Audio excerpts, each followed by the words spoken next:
Hello sa inyo, welcome to my vlog. So here in Inito to guys. Makikita nyo po sa Inito na beach guys. Pero ito yung beach doon sa Forest Park guys. Makikita nyo to. At ito yung makikita nyo na karagatan. Ayan yung dagat na magandang wave guys. So dito do sa Forest Park din. Ito naman sa unahan guys sa Minkay Beach Resort guys. Doon kami pumunta guys. Dito kami maliligo. Labi bago yun. At ayan, sobrang ganda ng resort na ito guys. Sobrang saya pa ng partner ko. Okay, medyo hapon na kami nakapunta at nakatarating dito guys kasi malayo yung biyahe.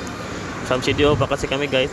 CDO pa kami nanggaling guys. At nandito na kami sa Inito. Siguro mga 1 hour yung biyahe namin dahil dahan lang naman yung takbo namin.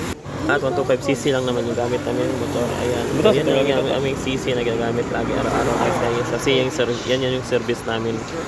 At ayun, nandito na kami sa Minkay Beach Resort guys. Napakaganda dito guys. Ang tanawin guys. Lalo na sirop tumaga.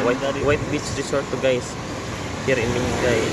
Ayan, so ito yung view dyan. Kita nyo guys. May infinity pool pa guys na hindi pa natapos.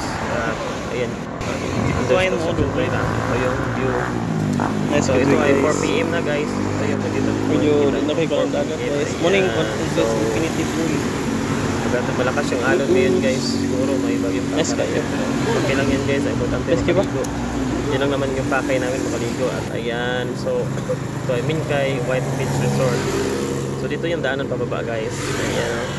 Ang entrada nga pala guys ay 50 pesos dun sa may gate pass. At dito naman sa resort ay siguro mga 150 guys. So bali 200 yung nabayad namin by person lahat. So 400 lahat guys. So dalawa kami 400. Ayan. So hapon na to guys. Dito kami